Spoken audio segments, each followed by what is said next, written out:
All right, so I will post the video of this on the course website, so if you need to review it. So, okay, now back to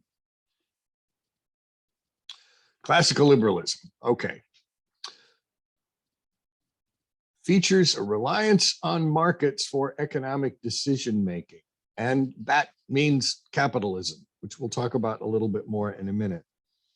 So the idea here is that it is both an economic and a political philosophy. That's important to understand because people tend to get those things confused. And some of the things that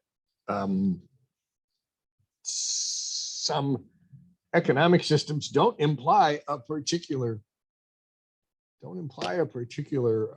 form of government, and some forms of government don't imply a particular kind of economy. So we tend to sort of lump those things together. So you can have a democratic state without capitalism, and you can have capitalism without a democratic state. So classical liberalism says you need both of those things, right?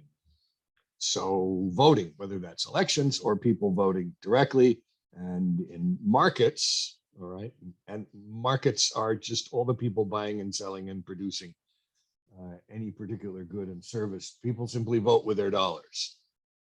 They vote with whatever currency they're using. And so the market collectively decides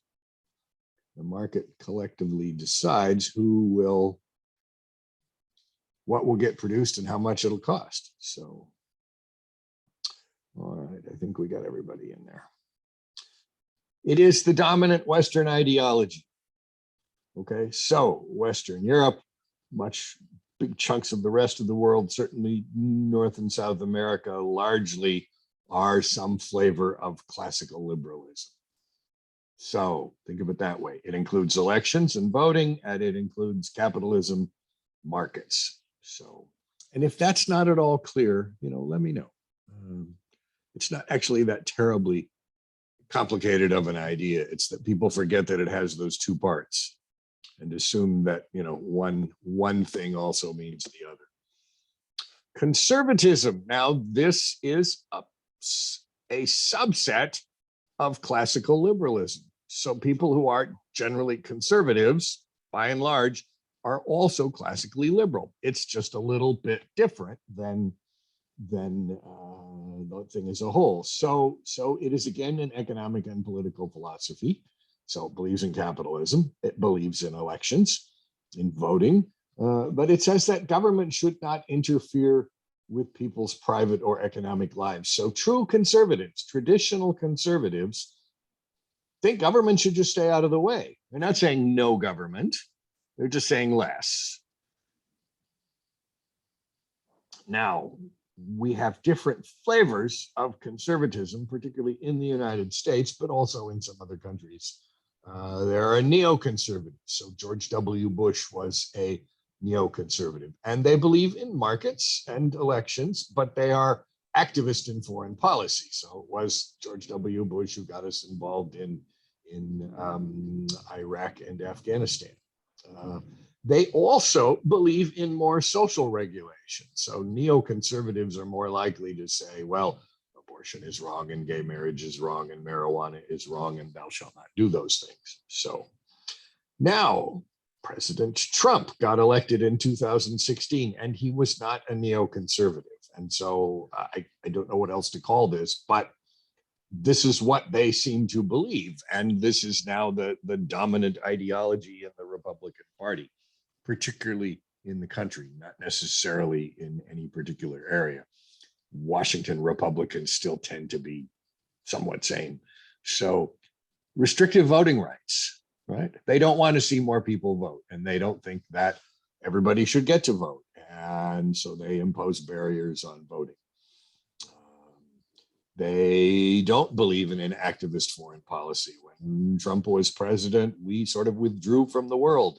We quit all kinds of international organizations, and Trump did not act in ways that almost every president before him would have said, no, don't do that. And then finally, I think a defining characteristic of Trump conservatism is demonizing immigrants and people of color. saying, well, those people are bad and all of your problems are the fault of immigrants and they're coming here and committing crimes, et cetera, et cetera.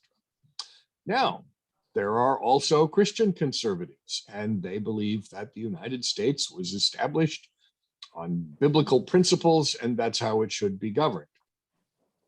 And that's a questionable assertion. If we were to look at the founding fathers, the people who wrote the Constitution and got that into place, they were not all solid Christians. Some of them were very devout. On the other hand, about half of them were deists, and deists believed that there was a God, but he doesn't give a damn. It's not a very comforting philosophy, but it was quite common at the time. So, and in fact, Thomas Jefferson, who everybody likes to point to, strange guy, really. But Thomas Jefferson is responsible for basically the freedom of religion clause in the Bill of Rights. And when he was writing about that, he was very clear that Hindus and Muslims and Jews should also be able to serve in office, should also have the full rights of citizens. So he really meant freedom of religion. And Christian conservatives tend to believe that, well, no, we're a Christian country and really that's what we should be. So, I mean, it's something you have to think about anyway. You may feel one way or the other. That's fine. I'm not trying to convert you to any particular point of view in that regard. I just want you to understand. Now, interestingly, some Christian conservatives have allied with environmentalists because they both have a concern about, how we treat the earth. So, as they say, politics makes strange bedfellows. So, now, liberalism. So, this is also an economic and political philosophy. This is also a subset of classical liberalism. So, this is sort of American liberalism, right? And they believe that government has a positive role to play in people's economic lives, unlike traditional conservatives who just say government should get out of the way. Liberals typically do not believe government should dictate people's private morality, so they're much less likely to be, stridently anti-abortion or anti-drugs or, lock them all up and throw away the key kind of approach to social policy. So,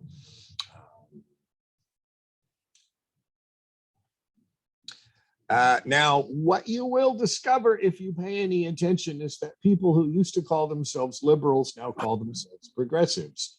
There were, and probably still are, progressives. The progressive movement was from the early 20th century in the United States, and those progressives were not anti-business. They simply were anti-bigness, and they wanted a fair economic playing field, and they wanted particularly more open city elections. At the time, many big cities were run by political machines, and you either got with the program or got out of the way. So it was not a terribly inclusive kind of government. But the Republicans managed to make liberal into a dirty word. So liberals now call themselves progressives, but they're really just liberals. And I think it's one of my criticisms of American liberals is that, they keep running scared. It's like, you're for something, be for it. Republicans tend to be conservative. Democrats tend to be liberal, but that's not always true. Washington used to have a lot of really liberal Republicans. They're pretty much gone now, or they're Democrats. But the Republicans, whatever you think of what they want to do, they make a coherent case for what they want to do, whereas liberals are really terrible at making a case for what they want to do. And when I have talked to candidates on that side of the spectrum, I'm like, you got something to sell here. You really need to learn how to sell it. So, all right. Now, as promised, capitalism. So capitalism is just an economic system. It doesn't imply any kind of government. All right. It's just an economic system in which people choose and they vote with their dollars. And if they want to buy stuff, they can buy it. If they don't want to buy it, they don't have to. And businesses can be owned by individuals and groups of individuals, and they can offer products for sale and they can charge whatever they want for them. And if people don't want them, they won't buy them. If they do want them, they will. And the market sorts out how that's going to work. it has advantages, and I think people lose sight of that. It's really efficient. It will produce more wealth. You will get more better stuff at better prices in a capitalist system. Okay. As we'll see with socialism and communism, they're just not as efficient or as productive. On the other hand, capitalism has some weaknesses. Capitalism tends to produce what we call externalities. And those are the unintended consequences of market activity. So capitalism by itself does not deal with pollution, does not deal with climate change. Anything you can't put a price on, capitalism just doesn't address. Capitalism also tends to produce an uneven distribution of wealth. Now, a conservative would say, and some other folks in that direction would say, well, that's just somebody's fault, right? You made bad choices. You should have gone to college. You should have got a better job, et cetera, et cetera. On the other hand, in societies where there is a really uneven distribution of wealth, you get social problems, right? It is not a stable situation. And the first guy to point this out was Plato. And he said, every city is in fact two cities, a city of the rich and the city of the poor. And the city of the rich, they get jealous of their wealth and they get greedy, right? And so they don't want to part with their wealth. And the poor, they just want because they don't have anything. And that produces a society that will not be successful and may ultimately collapse. We'll see in a minute when we talk about communism, that's happened, right? Things don't work. So those are problems with capitalism. So there are trade-offs there. And to say that, well, we'll just be better off doing something else isn't necessarily so. That's something you'll probably have to decide. You will get people running for office saying that they're not capitalist. Well, how do they think that's going to work? So we should at least be able to ask some hard questions. Now, socialism, this is another economic system. And this is a word that people use when they want to say, oh, that's a bad idea. It's socialism. A dirty word in American politics for most of my life. It's just an economic system that features public ownership of productive resources. So you don't have Microsoft, you have the Department of Software, and you don't have Starbucks, you have the Department of Coffee. So the big things get owned by the state, and they get operated to produce goods and services and to provide jobs. So the state government managers have to decide how much will be produced and how much it will cost. And this is where we get to sort of one of the problems with socialism. They're not very good with that. Yes, Jayla. The way that you kind of described socialism, so like, it was really interesting because like it kind of feels like oh, hold on, there's like an airplane going overhead. It's like really loud. Hold on a second. It's all right. Try again when the air. Okay, go ahead. Okay, so I feel like with socialism, the way that you described it, it's kind of just like overgeneralization by like categories. So like nothing is kind of like specific and like private owned anymore. You can have varying degrees of socialism. Okay, so the state could, in theory, own everything but the clothes on your back. All right, or the state could only own large-scale enterprises. So if we look at the United States and most countries, in fact, what we have is a mixed economy. So we have lots of stuff owned by people, investors, businesses. Okay, they're all private. But we have some enterprises that are owned by the state, in effect. So the U.S. Postal Service, that's actually socialism. Okay. Oh, okay. Would like would federal departments be considered kind of like socialism since it's like widespread? Federal departments? Yeah, I don't know. I was just thinking like anything that's like federal. So government agencies do various things, but a lot of stuff they do wouldn't be done by the private sector. Stoplights. There's no way to make money off stoplights. Stoplights are necessary, right? You don't have stoplights, you're going to have more accidents at intersections, or they all become four-way stops. If you've ever had to go through that, it's really slow. It's not very efficient. So the government provides things that the markets by themselves won't provide. I can't charge you to use a stoplight. This just doesn't work. Okay. Private toll roads. Way back in the day, they used to build roads and charge people to use them. It didn't pay for itself. So there's some things that government just has to provide that markets simply can't, because you can't make money at it. Right? Same thing with environmental controls and pollution controls. I could, if we all had a factory and we all had factories and we're all polluting this lake, none of us by ourselves is going to stop polluting, because we'd be taking on all the cost but sharing the benefit with everybody else. So now, things that actually are sort of socialism. Well, if you live in Federal Way, you get your water from Lake Haven Water and Sewer District. That's owned by the people who live there. If you live there, you are in effect an owner of that thing. It is a local government with an elected board of commissioners, and they hire staff and they pool everybody's money to provide water and sewer service to the area that they serve. That's actually socialism. So it can work, you know, if there's not really room for competition, you wouldn't have different water companies building pipes to people's houses because they subscribe. That makes no sense. That won't work. I mean, when we first got electricity, that's what happened, and firms all went bankrupt because you couldn't make money building lines everywhere. So some things are better served by one organization. So socialism has a lower ceiling and a higher floor. So it tends to do a better job of meeting people's basic needs. Okay. On the other hand, most people are not going to get rich, and the goods and services that people want are in short supply. So the old Soviet Union had a socialist economy, and it was really bad at producing consumer goods. You know, they regulated the price of bread. As a consequence, they never made enough bread, and people had to stand in line in stores to get stuff. So, but on the other hand, healthcare was pretty good, and everybody had housing. If we look at Cuba, which still has a socialist economy, they have less homelessness, they have better education, they have better healthcare. On the other hand, you know, it's a poor country. So there are at least trade-offs there. So, all right, now,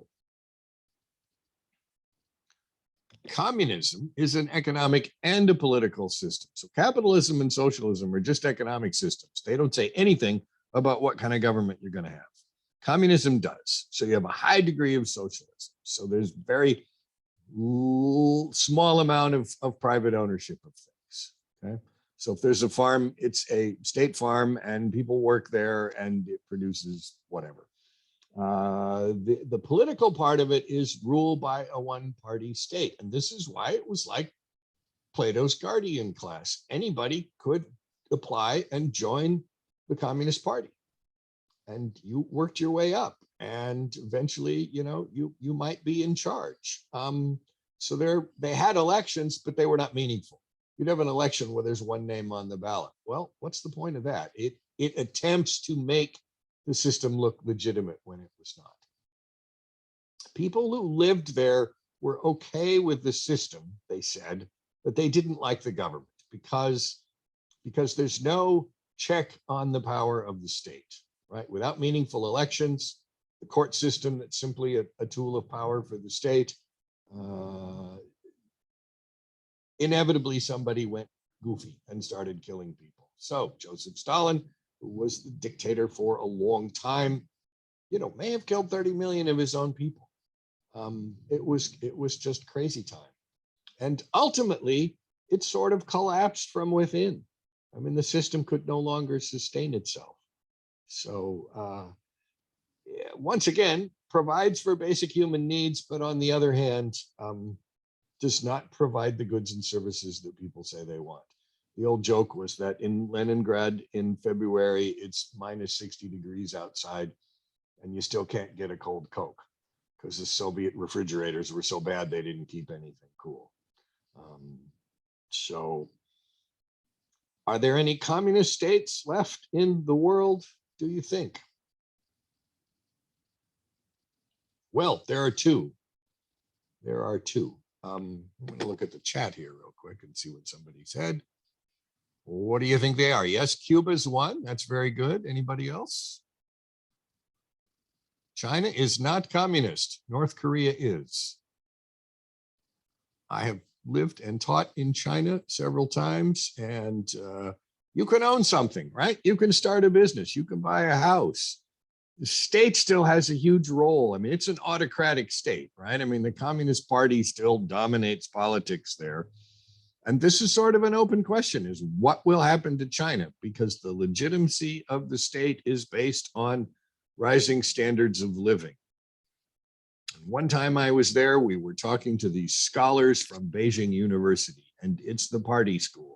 And not in the way that Wazoo is the party school. It's the school that you go to if you want to get anywhere in government. And this guy gets up there and he says, we've solved the problem of the business cycle, which is to say they were going to have perpetual economic growth. And I thought, wow, you guys are so new to this, you have no idea what's going to happen.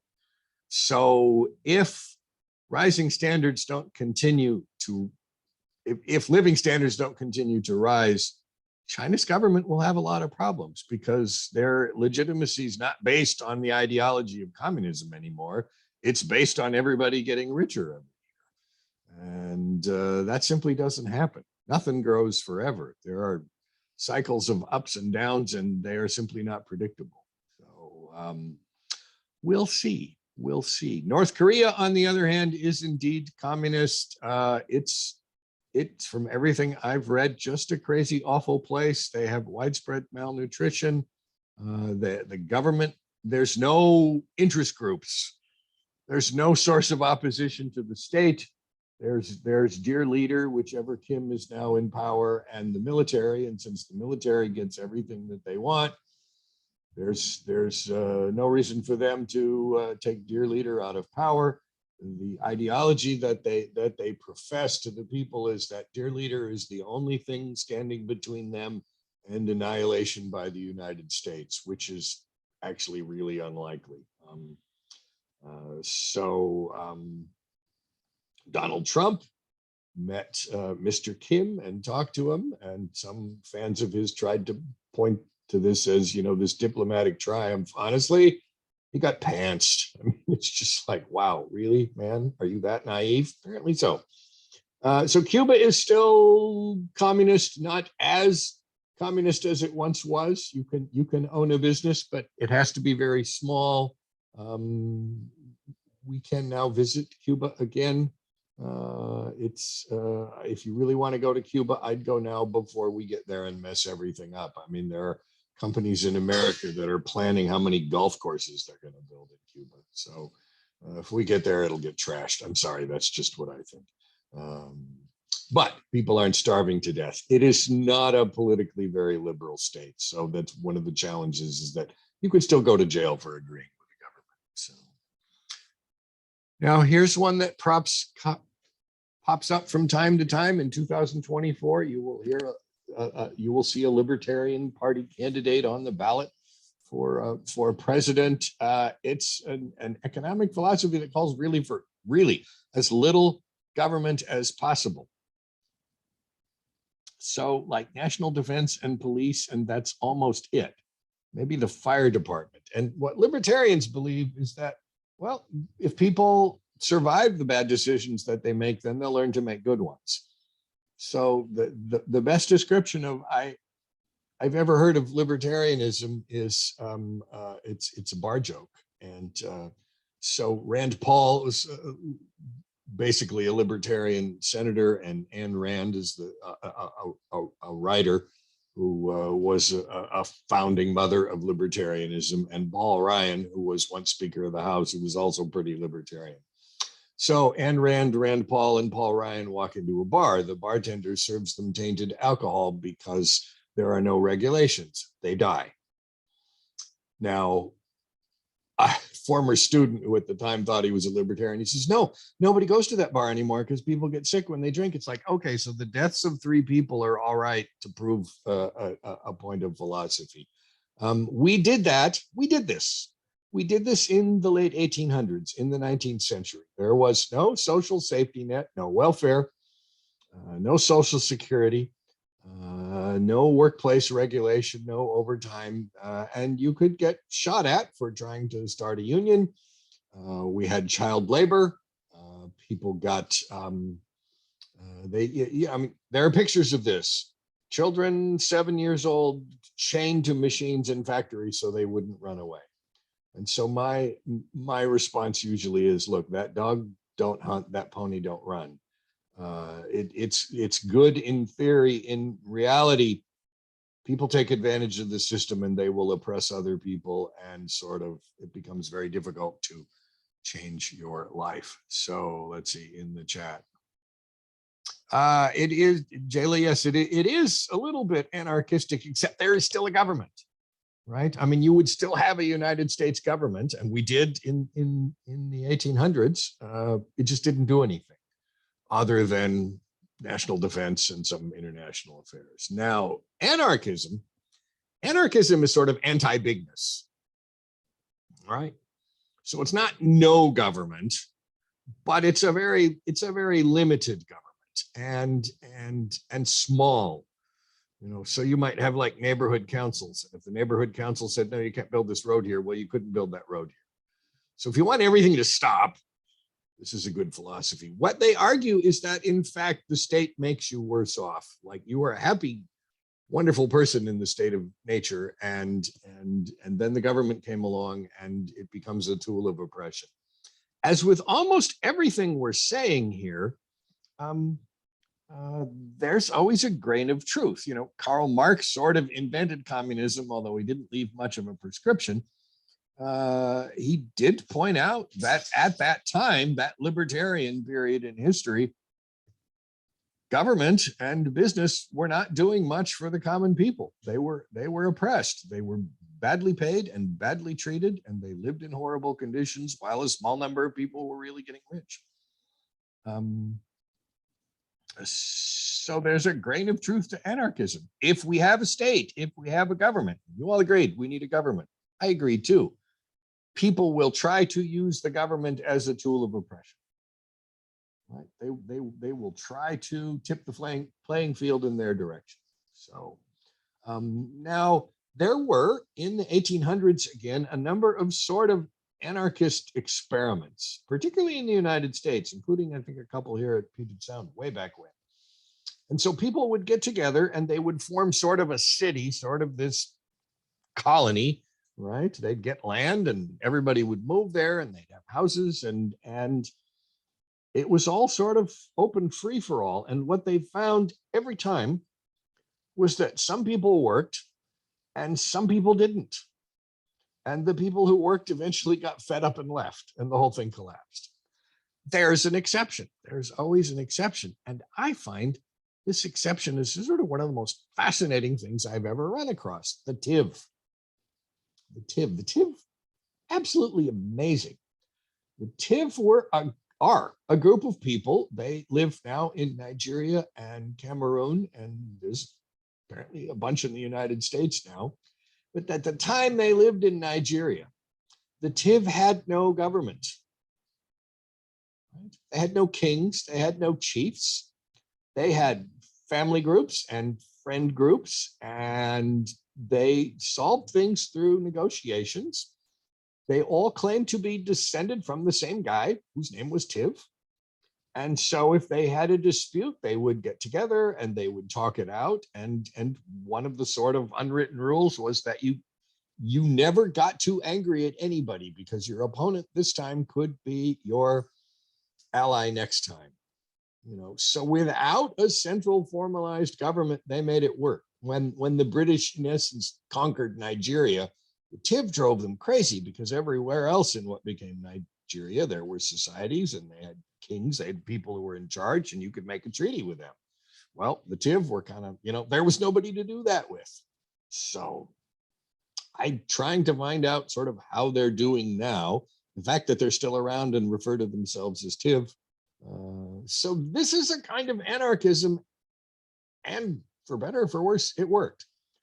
Could we all do that? I don't know. I really don't know. We have such a scattered and diffuse society. I don't happen to have 15 million relatives that I can call together and say, hey, let's try this. So, but the fact that they were able to do it, I think, is just remarkable and good for them. It worked for them. Fascism and Nazism. So these are nasty theories. And the having had to read this stuff, the thing that I came away with is that there's no there. If you read Hitler's work or Mussolini's work, there's no actual theory there. There's just a lot of sort of spur of the moment justification for why we're better than you are, and we should be in charge and you should be not. So it glorifies the state, right? Mussolini wanted to restore the Roman Empire, and Hitler talked about the 1,000-year Reich, and it says, some people are just better than others and they should be in charge. So it's sort of severely aristocratic, although the people who end up in charge are often sort of not better. And they claim to be capitalist, but they're really not, because the state plays favorites. So if you're supportive of the state, you get business. And if you're not supportive of the state, well, you could get dead. Blames the problems of ordinary people on others. Obviously, Nazis were really racist and blamed it on Jews. Opponentes, yes, okay. Mussolini and the fascists were not nearly as racist as the Nazis. And in fact, there was one instance in which Italian troops during World War II trained their guns on Vichy French collaborators to prevent them from carting off a bunch of Jews in Italy. But still, it just doesn't work. Most people's lives will not be better off. They used to say, well, Mussolini made the trains run on time. He didn't. The trains didn't run on time at the end of World War I because everything was crazy. But as soon as they recovered from that, the trains ran on time again, and he happened to be there. So both of those guys, Mussolini and Hitler, ended up dead. In Mussolini's case, they killed him, they cut off his head, and they put it on a spike outside of his town. One of the reasons why Hitler insisted that after he took poison that they burn his body, because he didn't want that to happen to him. So bad news all the way around. One of my distant relatives in Germany got drafted into the army in 1945. He was 17 years old, and then he said in the first week he got captured by the Americans, which was the best thing that had ever happened to him. So not good philosophies. And really, there's no justification for any of this. So watch out for that. Now, I will say in 2016, during the campaign, I was teaching a political theory class, and we watched this film about Mussolini. And I asked the students, now, who does that remind you of? And this is before he was even president. They all went, Trump. And if you think about it, some fascist tendencies there. And he was running for office against Hillary Clinton. He's standing up there leading the chant, the crowd cheering, lock her up. Why? She didn't commit any crimes. So this is sort of that approach of your opponents are not just wrong, they're evil, and we need to do away with them. Now, this one's important and frequently misunderstood. Feminism is just about treating women the same way you would treat men, and hopefully good. It's kind of funny. I had a state legislator come to class once, a Republican, a nice lady. And she said, well, I believe in equal rights and equal opportunity and equal treatment for women, but I'm not a feminist. And then after she was gone, one of the students said, what's feminism? And I said, well, it's all that equality stuff. And they said, yeah, we thought so. So, of course, this was a legislator who also said she wasn't opposed to gun control, but then she thinks about something like Red Dawn.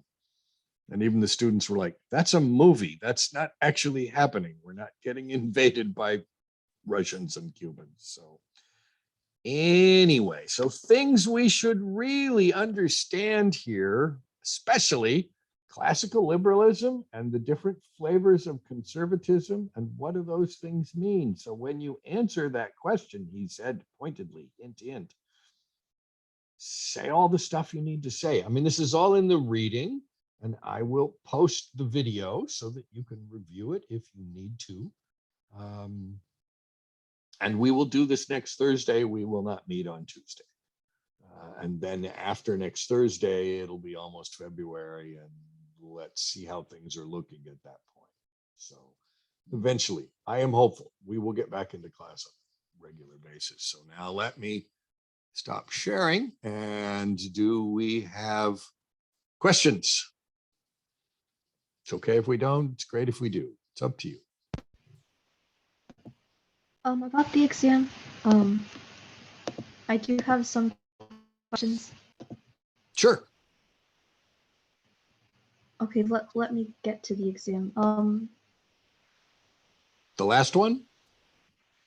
Yes, Yeah. Okay. we're not. Go ahead. When you get Okay, there. John Stuart, question 32. John Stuart Mill said the government exists for the benefit of the individual, but in my reading, it said that he said society exists for the benefit of the individual, so I marked it as false. So Wow, I should have. that was way overthinking the question. Oh, Government is part okay. of society, isn't it? Yes. Yes. Yes. So utilitarianism, his philosophy says the greatest good for the greatest number, which tends to overlook the rights of minorities, whatever the minority might be. But certainly he thought that, you know, we're all here for a reason, and these structures are here to sort of help make our lives better. So what else?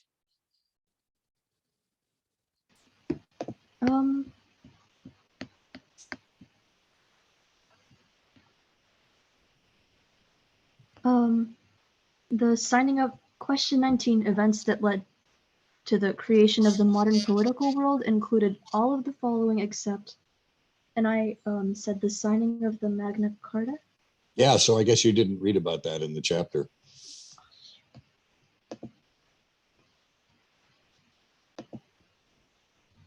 Yes, indeed.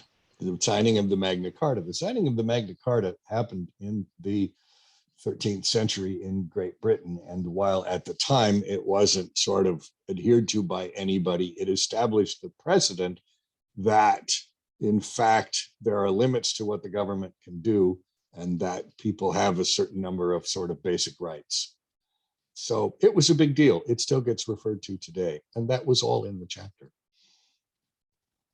It certainly wasn't the invention of science, I think, which was the wrong answer, which lots of people choose, which I don't understand.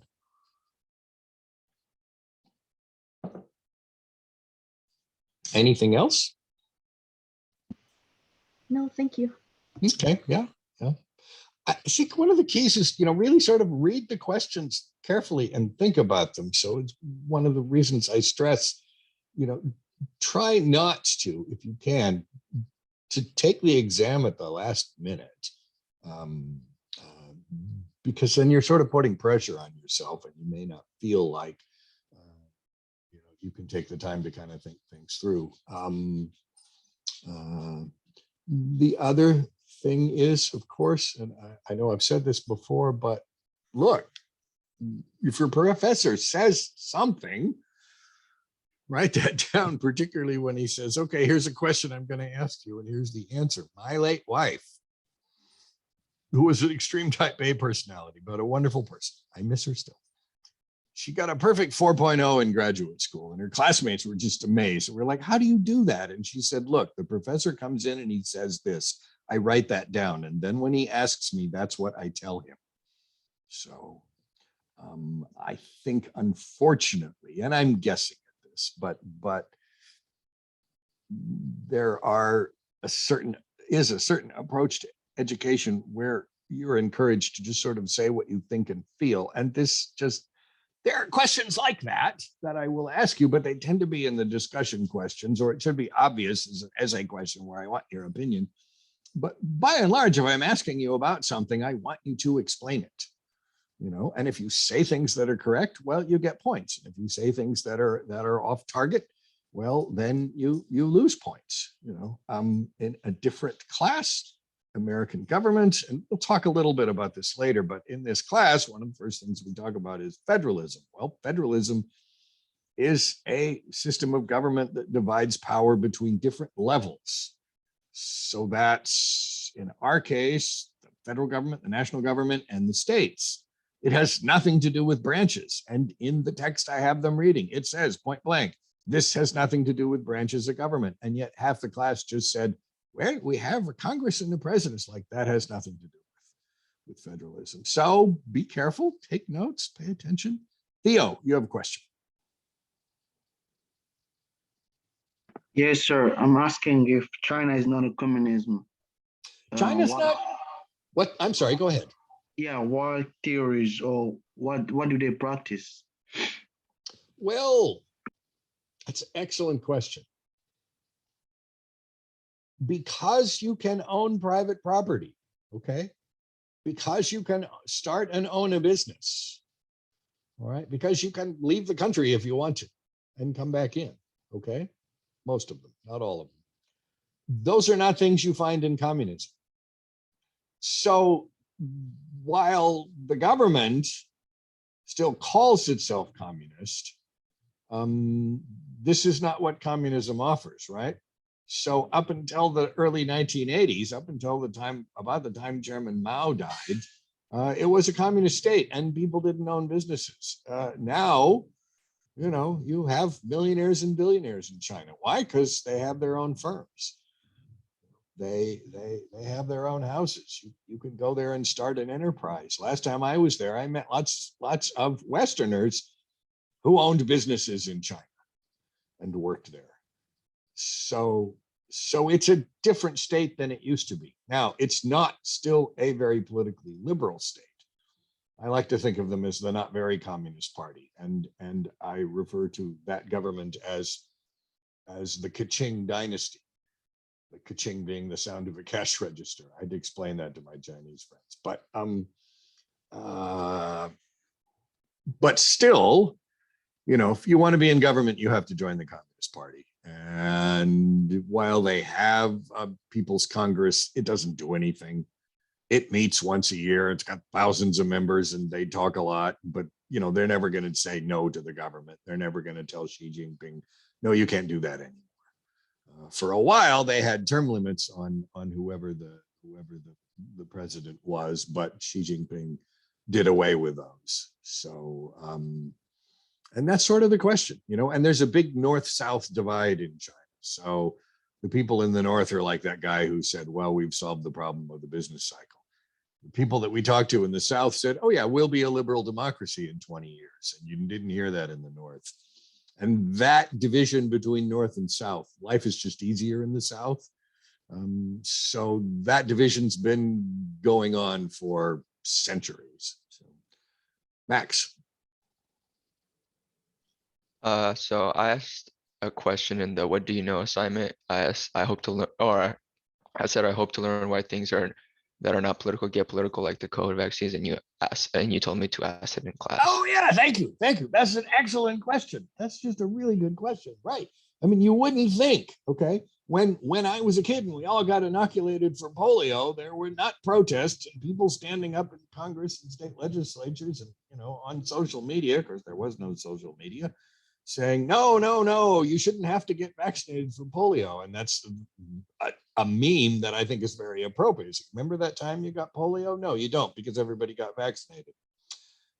People are using these kinds of things because they know they can motivate voters to support them.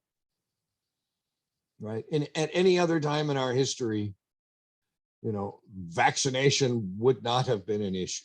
I mean, there's a small number of people who, you know, claim some kind of religious exemption, but what we see now is people saying, well, the state shouldn't be able to force me to do this. So it's symbolic of some people's happiness. And, you know, these are sort of the people that Plato didn't want to see in charge, for better or for worse. I think all people are capable. They just have to learn. And so one spectrum of, you know, sort of one part of the political spectrum is using this as a wedge issue to get voters to support them and basically, not Democrats and sort of mainstream Republicans. So does that make sense, Max? Yeah, I also had a question. So I was listening to a podcast on the Joe Rogan show with Dr. Peter McCullough, and Mhm. he was talking about when he testified in front of the Senate, and he said that if the government focused more uh like on reactive solutions like drugs like ivermectin and monoclonal antibodies and focused Ivermectin, on and ivermectin doesn't work. There's no reason to focus on something that doesn't work. It doesn't work. but he also said, well, they talked about that in the podcast, how some people think it doesn't work, but monoclonal antibodies, everybody agrees that it works. And he said that if the government were to say that this stuff helps people, and they would say that people need to go exercise and stuff. He said in November of 2020, he testified in front of the Senate and said that the COVID deaths could have been cut in half. So I'm wondering why the government doesn't, like, the only place I've heard of monoclonal antibodies was from the Joe Rogan show and Dr. Peter McCullough. So I'm wondering why that type of stuff isn't brought up. And like, especially like one thing that I was really wondering why it wasn't brought up is I've nobody's ever going out and saying that people should go and exercise and eat better so that like they're less prone to being in that high risk group of people. So people have been saying for the last 80 years that you should go out and exercise and eat better. So that's a myth that people aren't being told that. I've been hearing that my whole life. Okay. Two, I have to look those guys up, but ivermectin doesn't work. And the reason those things don't get pushed around is that the great majority of the scientific community does not agree. So you have to decide, do these couple of guys over here, are they right? Or are the great bulk of scientists right? Now, it's possible, but I'm not sure that it's likely. As for monoclonal antibodies, I'd have to study that more, but my initial guess is that would be way more expensive. Who got that? The president, when he became ill, after going to an event where nobody was wearing masks. So the number of deaths could have been cut greatly if President Trump hadn't dismantled all of the safeguards that we had to keep this from happening. So that would be my rejoinder. So, and here's the thing. I see this, especially on social media all the time. How come nobody writes about this? And how come nobody talks about that? Well, then how do we know about it? People do talk about these things, and people do bring these things up. People saying that they don't is, once again, like, the whole vaccination thing. People say this because they're trying to drive a wedge. They're trying to convince people that the government is, hiding things from you. And I think that's utter nana, frankly. So other questions? Other questions? Well, it's 10:50. We're out of time. Let me know if you have any questions on your exams, and I will see you next week. Be well, stay safe, work hard. You're all great Americans. I'll see you soon.